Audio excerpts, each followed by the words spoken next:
Assalamualaikum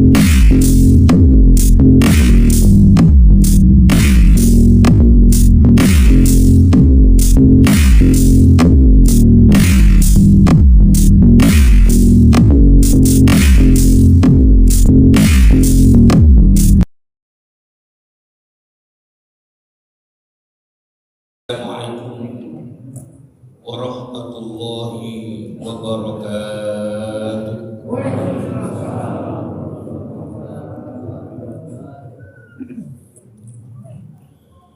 Innal hamdalillahi nahmaduhu wa nasta'inuhu wa nastaghfiruh wa na'udzu billahi min shururi anfusina wa min sayyiati a'malina. Man yahdihillahu fala mudilla lahu wa man yudlil fala hadiya lahu. Asyhadu an la ilaha illallah wahdahu la syarika lahu wa asyhadu anna Muhammadan abduhu wa rasuluhu la nabiyya ba'dahu.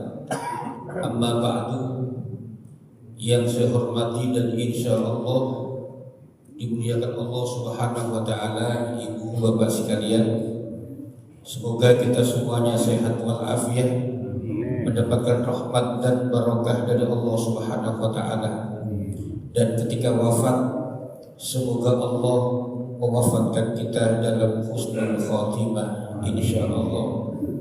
Sebelum kita mulai, kita buka dengan membaca basmalah.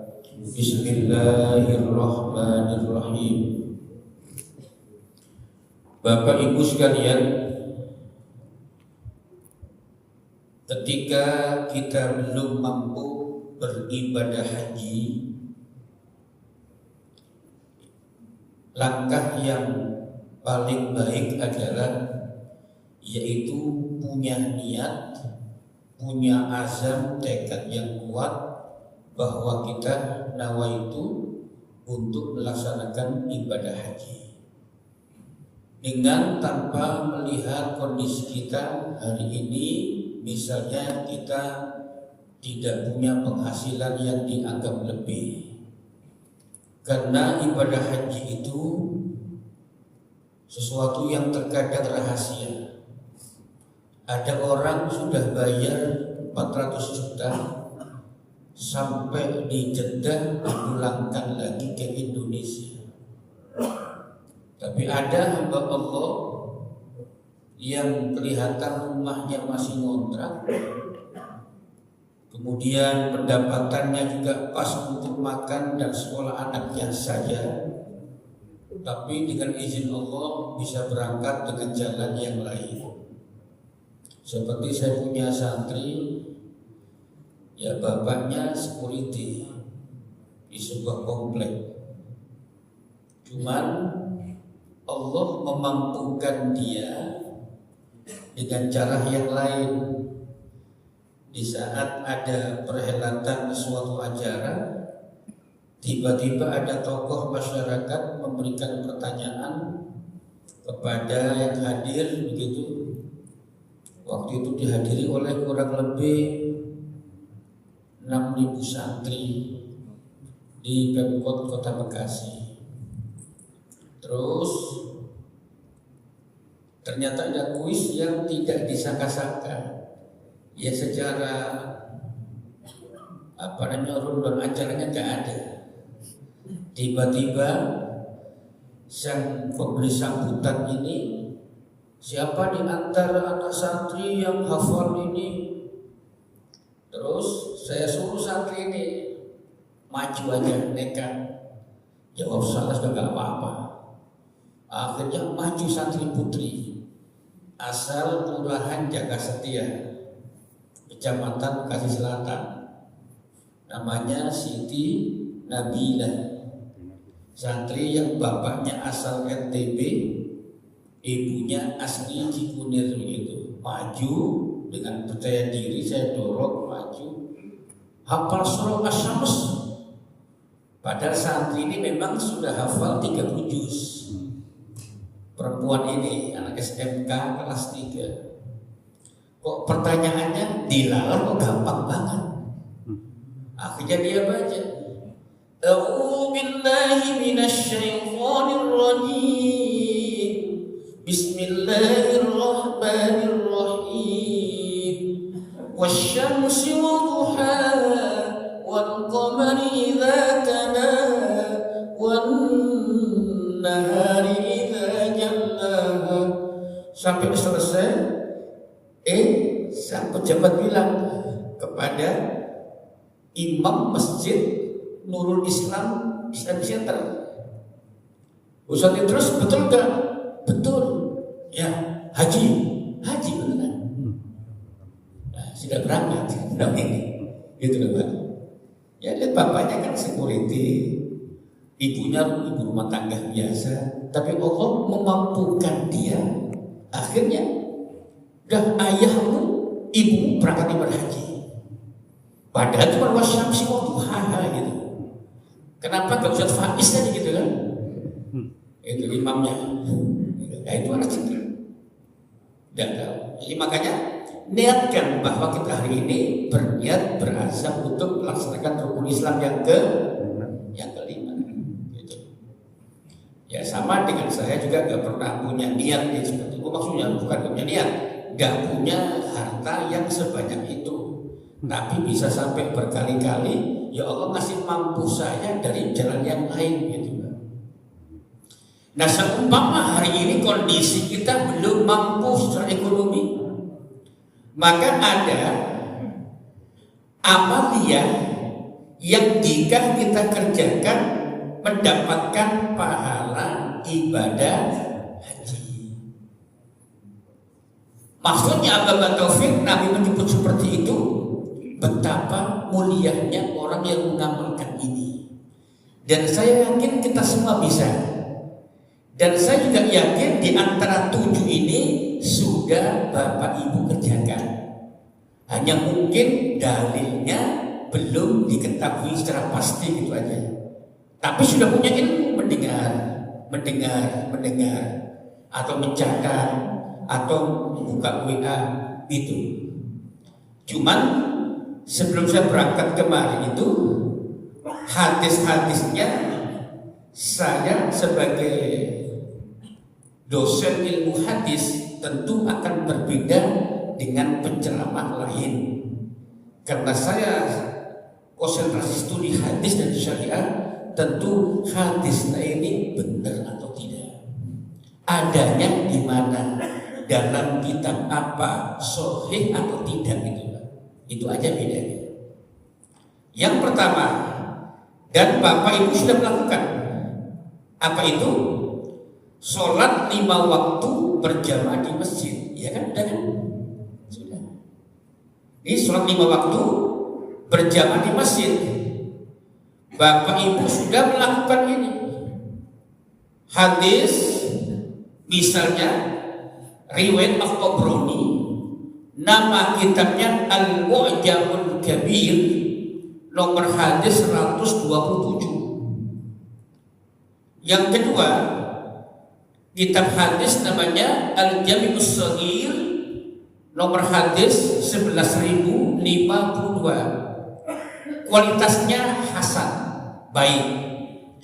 Apa bunyi hadisnya? Man masya ila sholatin maktubatin fil jama'ati fahiya kahajjatin. Siapa orang yang berjalan menuju sholat wajib berjamaah, maka dia seperti ibadah haji, kata Nabi.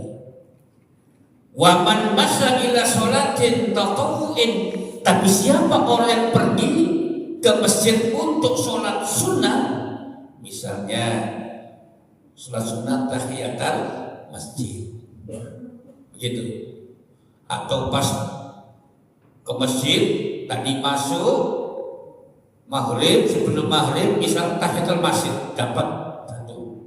Kedua, umpama qobliyah maghrib, umpama ba'da maghrib misalnya, maka kata Nabi, orang yang melaksanakan sholat sunnah di masjid fahiya ka umratin nafilah, seperti ibadah umroh.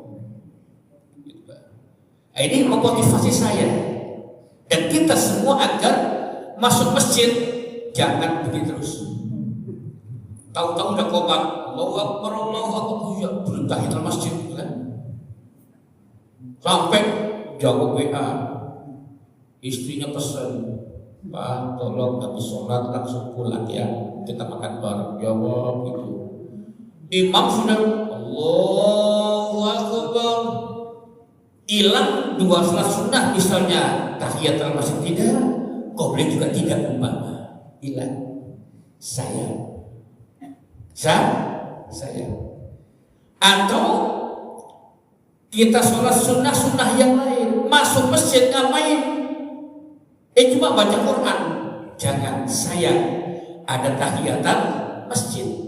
Di sebelum kita baca Quran di masjid, tahiyatul masjid dulu. Kenapa? Kata Nabi, ka umratin nafilah, seperti ibadah umroh. Itu. Kan lumayan juga umroh 35 jutaan. Itu. Nah ini gratis Pak. Hadis yang kedua, man kharaja min baitihi mutatahhiran illa sholatin maktubatin, siapa orang yang pergi ke masjid tapi dalam kondisi mutatahhiran, sudah punya wudu. Di mana wudunya? Di rumah. Untuk sholat 5 waktu, fa ajruhu ka ajril hajjil muharrami, seperti pahala ibadah haji kata Nabi. Wa man kharaja illa tasbihud duha la yusibu illa iyyahu fa ajruhu ka ajril mu'tamar. Tapi siapa orang yang pergi ke masjid untuk sholat duha, maka orang tersebut seperti ibadah umroh. Jadi umpama Bapak Ibu di kantor, terus waktu duha masuk, saya tahiyatul masjid 2 rakaat dan duha 4 rakaat minimal. Saya seperti apa? 2 ibadah umroh, tahiyatulnya dan sholat duhanya.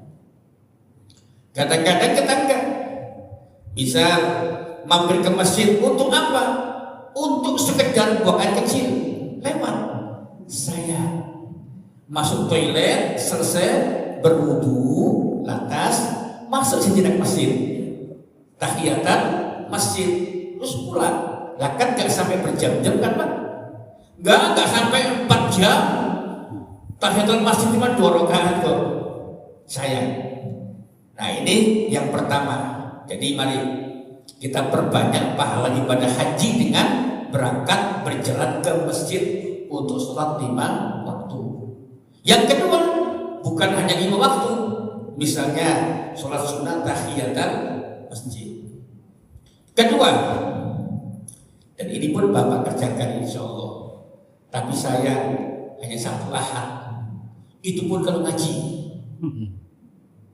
Apa itu? Sholat sunnah syuruk. Sholat sunnah syuruk. Cara melakukannya, yang pertama sholat subuh berjamaah di masjid.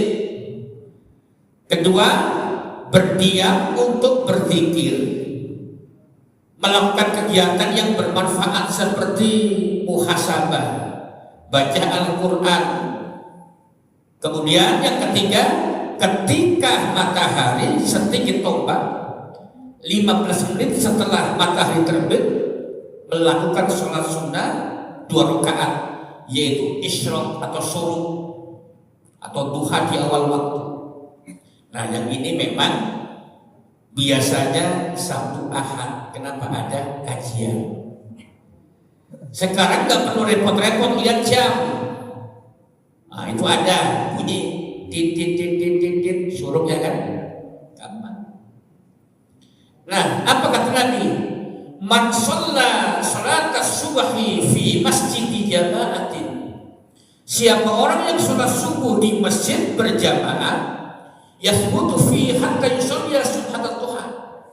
Kemudian sampai dia tinggal di masjid itu, waktu awal duha masuk, isyraq masuk, dan dia sholat, kata Nabi, ka'ajri hajin au mu'tamarin, maka orang yang sholat sunnah syuruk itu seperti orang yang mendapatkan pahala ibadah haji. gitu kan. Maka sayang di sini pengajian subuh hari apa? Sabtu, Ahad, sore. Oke. Sore kan gak ada Tuhan.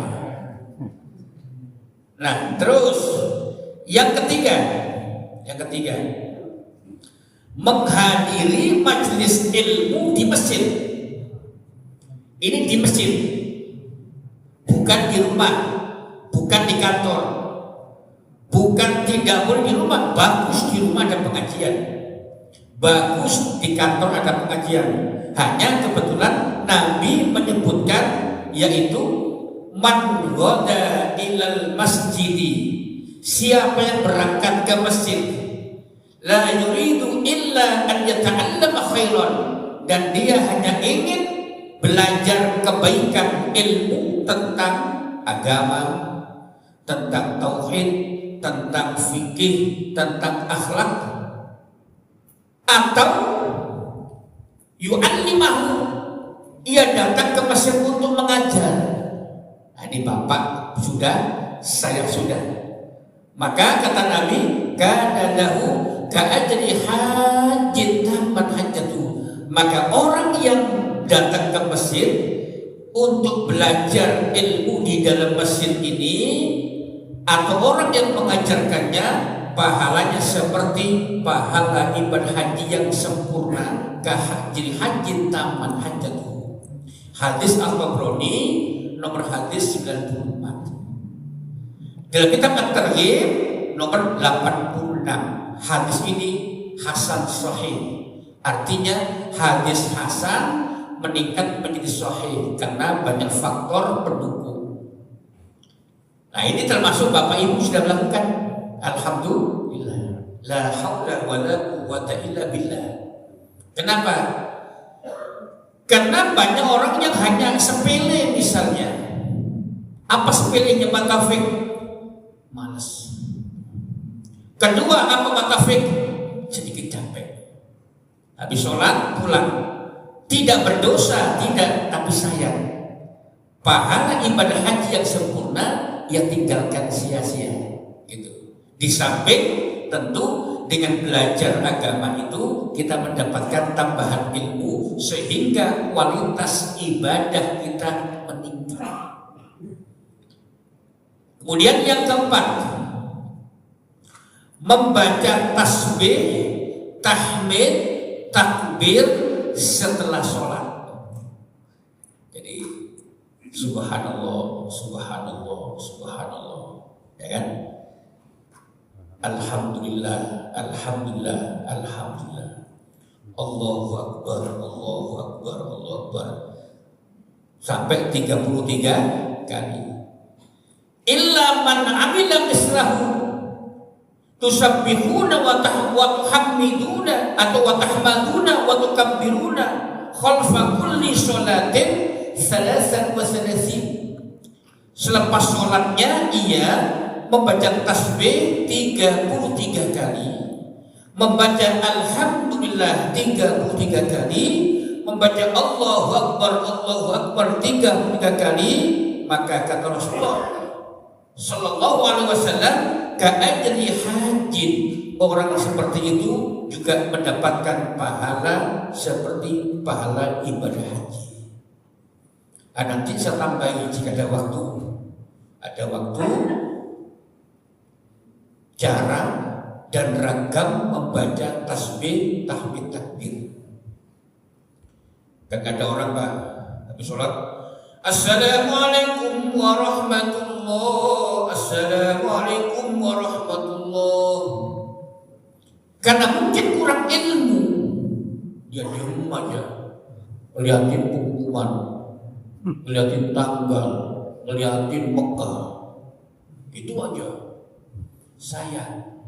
Makanya kitab Sahih Bukhari nomor hadis 843 tadi menyebutkan orang yang selepas sholat membaca tasbih, tahmid, takbir masing-masing 33 kali itu seperti orang yang ibadah haji.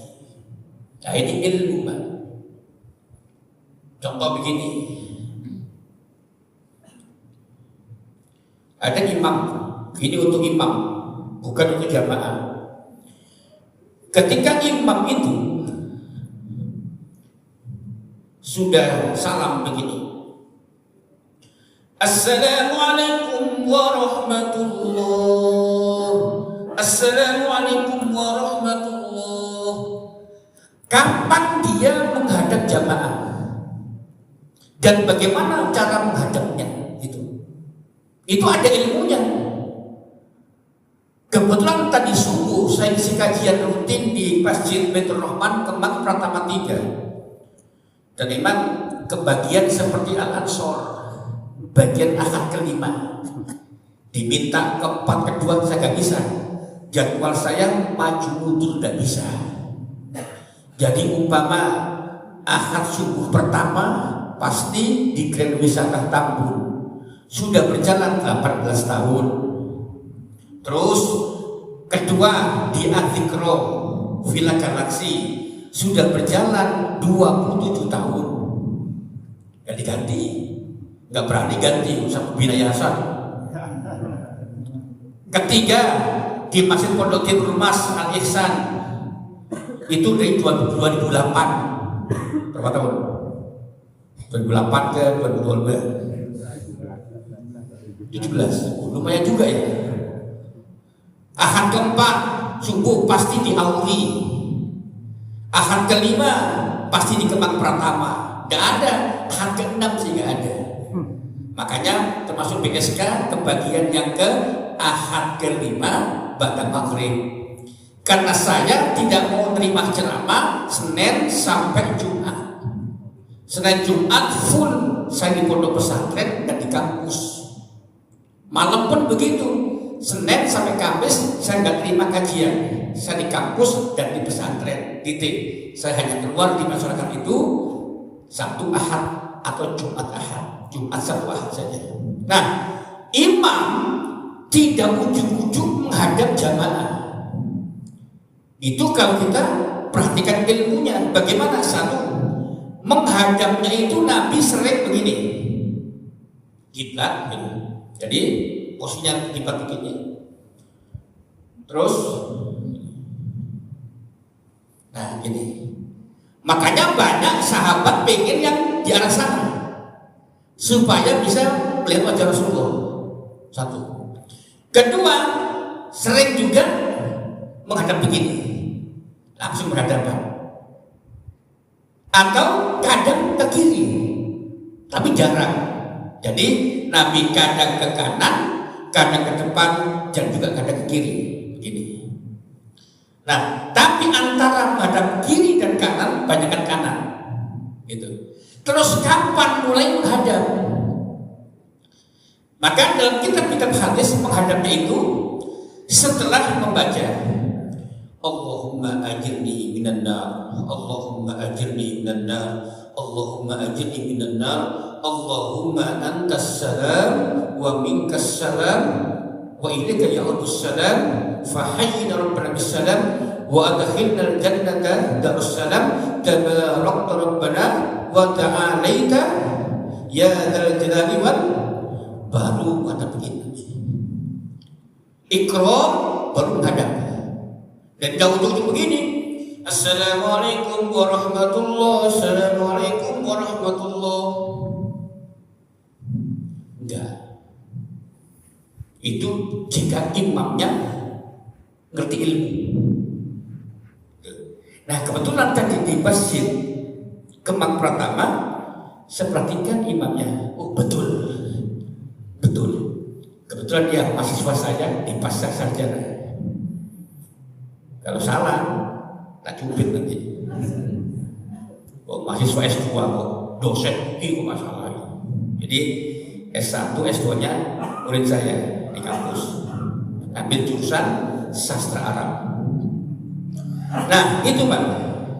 Jadi ada ilmunya begitu. Terus sekarang yang kelima, yaitu ibadah haji, ibadah umroh di bulan Ramadan. Makanya kenapa sih umroh di bulan Ramadan itu penuh, apalagi pas 10 hari yang terakhir semakin penuh. Kenapa? Karena memang pahala umroh di bulan Ramadan itu seperti pahala ibadah haji.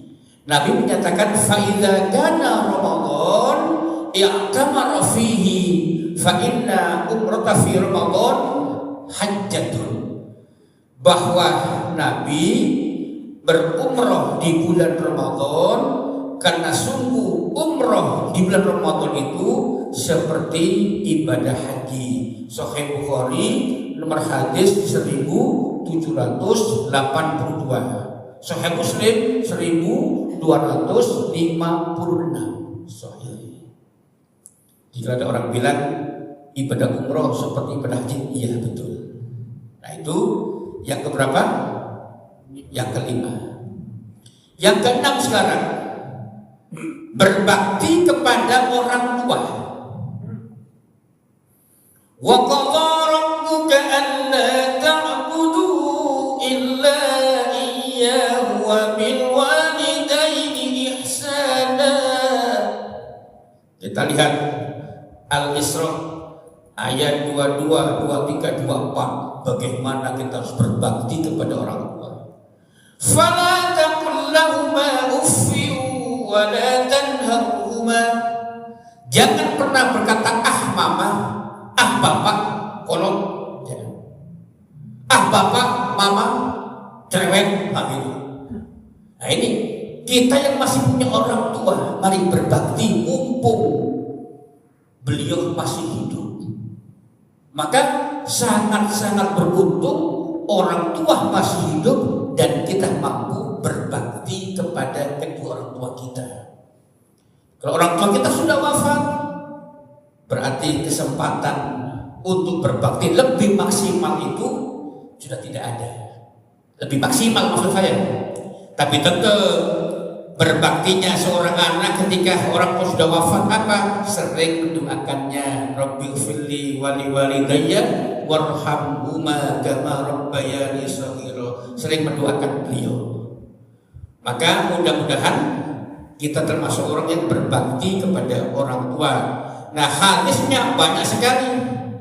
Dalam hadis nomor 4463 dalam kitab Al-Tabrani, kitabnya Al-Mujamul Kabir, hadisnya sahih.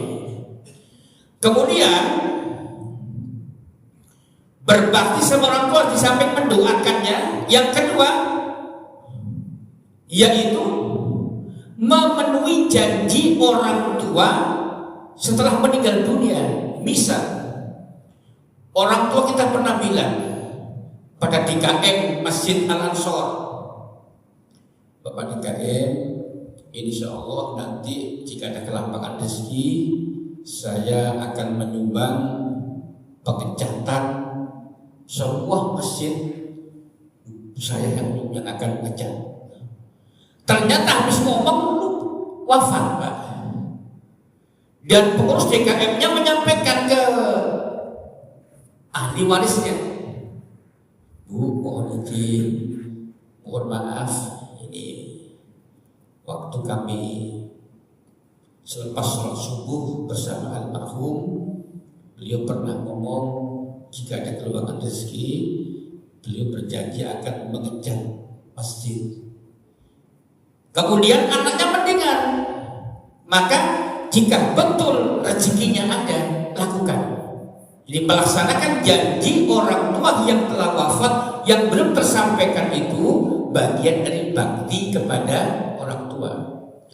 Yang ketiga, menjalin hubungan silaturahim dengan keluarga dekat kedua orang tua kita. Orang tua kita punya adik, punya kakak, punya sepupu, punya keponakan, sambung. Jangan diputus.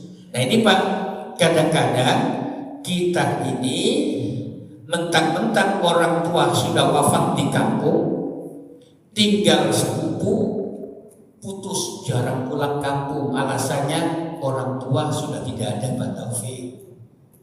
Mohon izin, jika kita punya rezeki, meskipun di kampung hanya paman, pakdi, pakli, tante, berangkat ke sana. menyambung silaturahim, mumpung kerabat dekat orang tua kita masih hidup, atau sepupu kita, keponakan kandung dari orang tua kita, datangi silaturahim.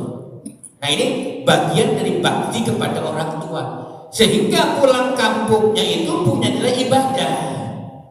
Bukan sekedar kangen sama masakan kampung, bukan hanya kangen dengan kesejukan udara di kampung, tapi nawaitukan bahwa saya pulang kampung menyambung silaturahim keluarga almarhum, almarhumah orang tua kita. Nah, ini ibadah.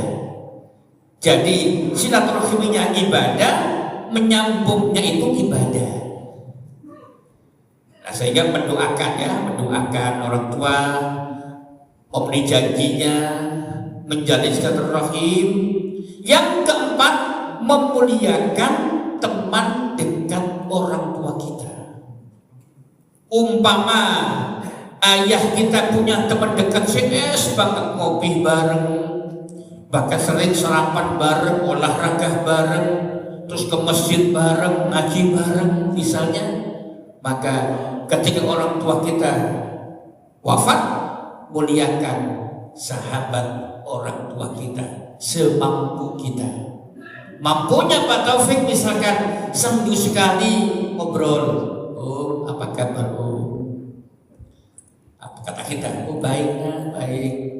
Kata kita lagi, ya mohon doanya untuk papa, mudah-mudahan papa mendapatkan rahmat di alam kuburnya. Oh iya, saya doakan bisa ikut masa-masa lalu. Ini penting banget. Bukan basa-basi, tapi memang ini ajaran Rasulullah. Di memuliakan teman orang tua kita. Oh sudah ngopi, oh udah tadi sarapan, oh belum sarapan, ajak sarapan. Meskipun kadang-kadang orang tua itu makannya nggak rewel kan, nggak kayak Taufik makannya kambing guling, apalagi itu kebuli. Nah, om yang sudah sepuh kan palingnya makan tahu tempe, bubur susu, kan gampang, nggak rengkoh-rengkoh beliau. Minumnya pun nggak macam-macam, putih, teh tawar, kan begitu. Tetapi memuliakan teman orang tua kita, nama itu kan bahwa memuliakan mereka itu merupakan tanda bakti kita kepada orang tua. Nah, kemudian yang terakhir, jika kita punya rezeki, bersedekah atas nama orang tua kita. Umpama AC kok kurang dingin, kita sedekah, panggil tukang AC, tapi bilang ke DKM, Pak DKM, berkenankah saya sedekah apa panggil tukang AC? Oh saya punya langgan, ya saya bayar. Saya sedekah atas nama almarhum papa saya, almarhumah ibu saya. Sedekah. Yang ketujuh, ya tadi bertekad untuk ibadah haji. Kembali yang pertama tadi, Pak. Jadi umpama kita hari ini pekerjaan kita gak seberapa gajinya, cukup hanya makan, untuk sekolah, bayar listrik, kebutuhan rumah tangga yang prinsip, yang primer saja, gak ada lebihnya, tetap nawaikan bahwa orang yang bernawaitu berazam keras untuk ibadah haji, tapi ternyata sampai wafat gak ibadah haji. Dalam kitab Sahih Bukhari nomor hadis 2839, an Anas radhiyallahu anhu qala annal Nabi sallallahu alaihi wasallam, kata sahabat Anas bahwa Nabi kana fi ghazah, Nabi pernah dalam peperangan.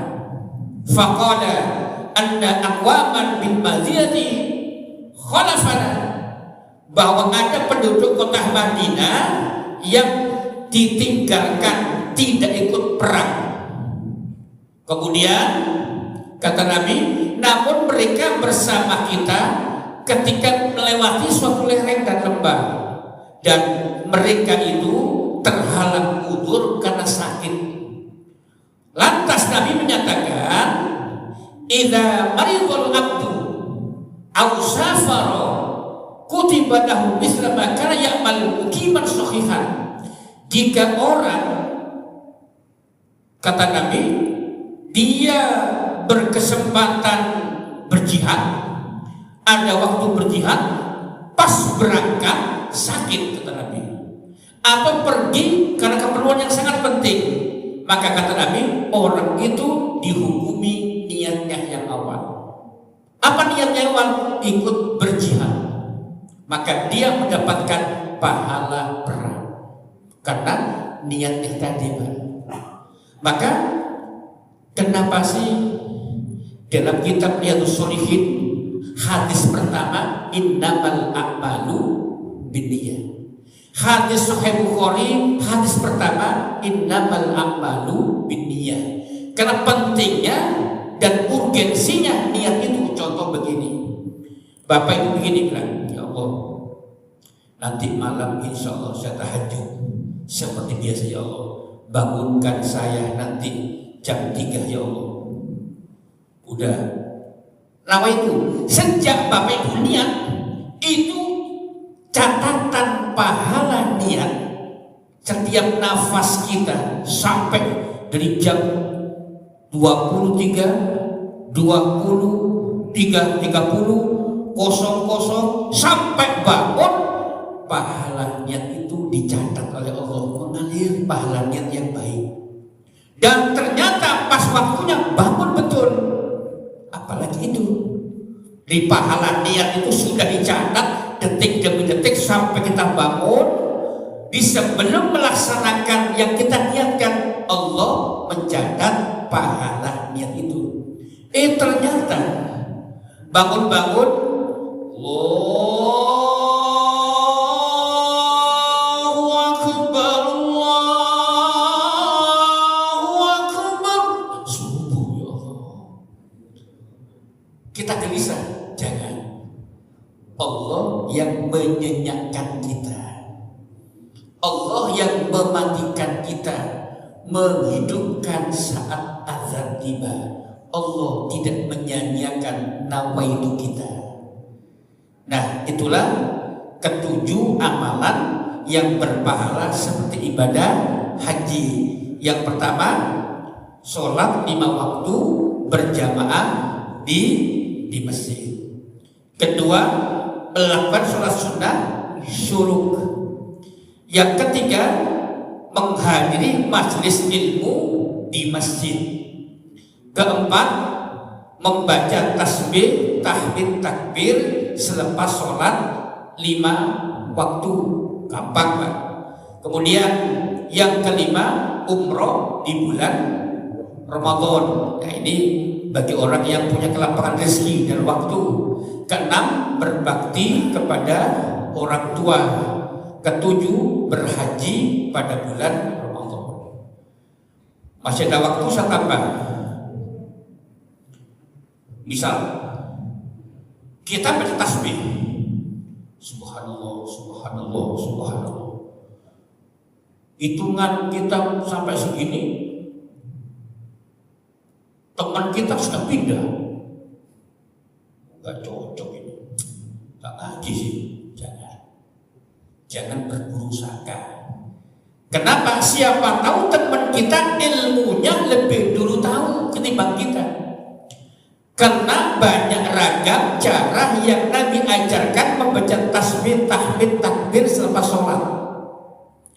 Satu, yaitu membacanya 33 tasbih, 33 tahmid, 33 takbir, ditutup dengan tahlil la ilaha illallah wahdahu la syarikalah lahul mulku wa lahul hamdu wa huwa ala kulli syai'in qadir.